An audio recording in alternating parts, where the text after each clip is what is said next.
5 தசாப்தங்கள் அரசியல் அனுபவம் கொண்ட அதிமுக முன்னாள் அமைச்சர் கே ஏ செங்கோட்டையன் தனது சட்டமன்ற உறுப்பினர் பதவியை திடீரென துறந்திருக்கிறார். அடுத்து தாவேக தலைவர் விஜயை சந்தித்து பேச்சுவார்த்தை நடத்தி எதிர்பார்ப்பை எகிரச் செய்துள்ளார் செங்கோட்டையன். இந்த நிலையில் செங்கோட்டையனின் அரசியல் பயணத்தின் முக்கிய அம்சங்களை பார்க்கலாம்.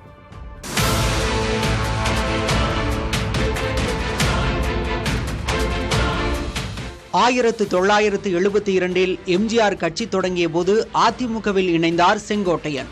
குள்ளம்பாளையம் ஊராட்சி தலைவராக பதவி வகித்த செங்கோட்டையன் எம்ஜிஆர் மன்ற மாவட்ட செயலராக கட்சி பணியாற்ற தொடங்கி பின்னாளில் அமைச்சராகும் அளவுக்கு செல்வாக்கு பெற்றார். கோவையில் அதிமுக பொதுக்குழு கூட்டத்தை முன்னாள் அமைச்சர் அரங்கநாயகம் திருப்பூர் மணிமாறனோடு இணைந்து நடத்தி எம்ஜிஆரின் விருப்ப பட்டியலில் இணைந்தார்.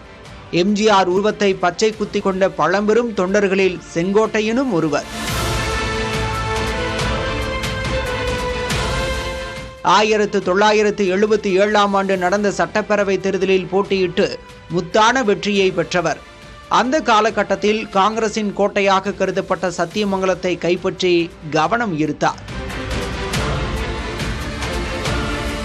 1980 ஆண்டு கோபிச்செட்டிப்பாளையம் தொகுதியில் போட்டியிட்டு வெற்றி பெற்றார். இன்று வரை அந்த தொகுதியே அவரது சொந்த தொகுதியாக உள்ளது. தமிழக தேர்தல் வரலாற்றிலேயே ஒரே தொகுதியில் 8 முறை போட்டியிட்டு வெற்றி பெற்ற பெருமைக்குரியவர் செங்கோட்டையன்.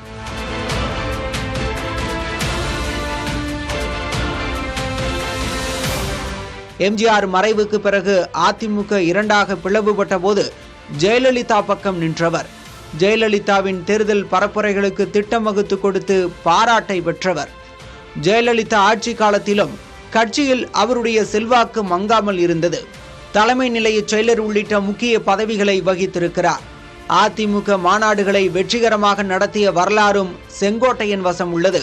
ஜெயலலிதா அமைச்சரவையில் 1991 போக்குவரத்து துறை, 2011 வேளாண் துறைகளை கையாண்டவர் செங்கோட்டையன்.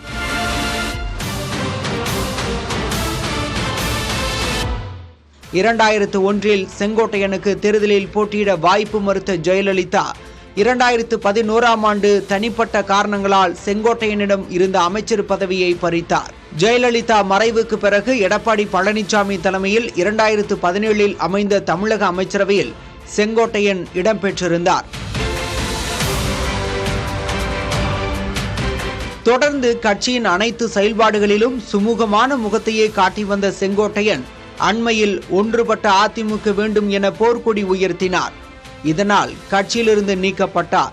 இப்போது 50 ஆண்டு கால அரசியல் வாழ்வில் புதிய திசையை நோக்கி பயணிக்க இருக்கிறார் KAS.